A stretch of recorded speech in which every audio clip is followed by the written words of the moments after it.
This mother confronted her son after she noticed a change. The truth was almost too shocking.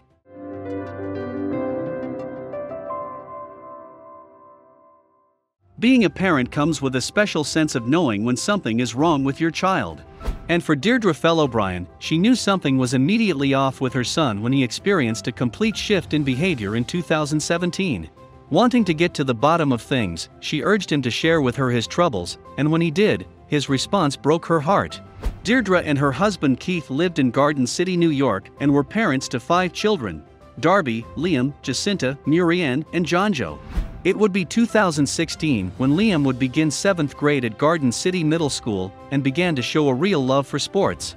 Liam loved soccer and excelled in the sport, much to his mother's encouragement. He earned a spot on the school team and things were looking promising as he started the 7th grade. Liam loved being active, enjoyed riding his bike with friends, and according to Deirdre, had a very healthy appetite. What young boy doesn't? Despite a promising start to the school year, as winter approached and the fall semester came to an end, Deirdre noticed some slight changes in her son. One chilly winter afternoon, Liam handed me his cell phone and told me he didn't want it anymore. I asked why, but he brushed off my inquiry with a shrug and slunk back to his room, closing the door behind him. At first, Deirdre didn't think much of it and put the phone away, but she soon began to notice other changes in Liam. He stopped hanging out with friends, no longer rode his bike, and seemed to be distancing himself from the family. However, the biggest warning sign was yet to come. According to Deirdre, as the school year came to a close, Liam's interest in soccer ceased to exist. Liam didn't pick up his soccer ball for the rest of the summer, Deirdre wrote on Facebook. I was so confused. Later that summer, Liam went with his dad to Saratoga, New York. There, he began to notice some worrying signs with his son. It seemed Liam was no longer eating like he used to, and had, according to Deirdre, he was losing weight quite quickly. He started to eat just 1 meal a day. Worried for her son, she continued to press him for information. She revealed that he insisted everything was fine, but after he had lost 10 pounds in 1 month, she took him to the doctor. Something was definitely wrong.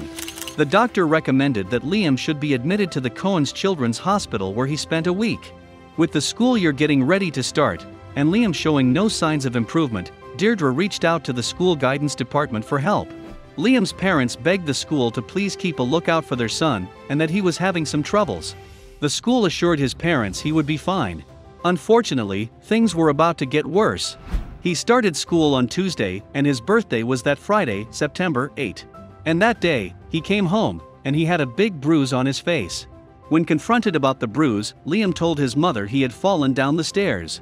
Over the course of a week, Liam lost another 5 pounds, and finally, Deirdre confronted Liam in the kitchen and pleaded with him to tell her the truth.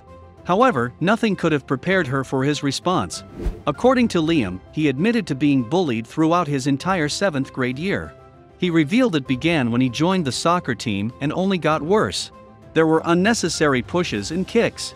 He was told he was weird, he was fat, his freckles were weird, his eyebrows were weird, Deirdre told ABC News. Deirdre revealed that Liam had been completely devastated by the bullying. The students tormented him on a daily basis, which was why he quit soccer. He couldn't handle the abuse any longer.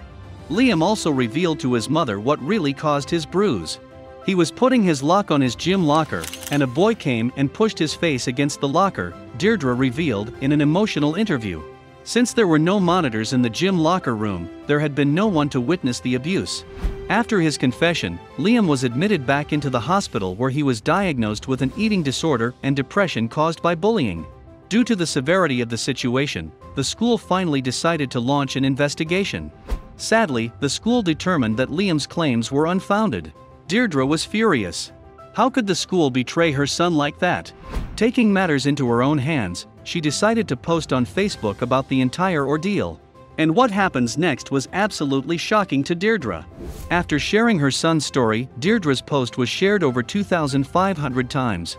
Thousands of social media users flocked to the post, commenting and showing signs of support for Liam and his family. However, there was more to come.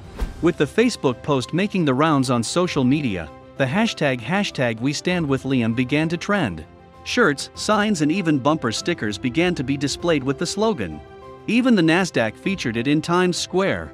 Liam spent 2 months in the hospital before finally regaining his strength and returning home.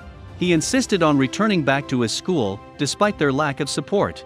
When I dropped him off that first day, my jittery nerves turned to overwhelming pride as I watched my son confidently walk right through the front doors, Deirdre revealed. He even finished out the soccer season. According to Deirdre, Liam was now taking medication for his depression and was slowly beginning to regain weight. Even better, he was able to connect with his friends and was growing in confidence each day. We admire Liam's courage and his ability to face adversity with love and not hate. It's time for bullying to come to an end.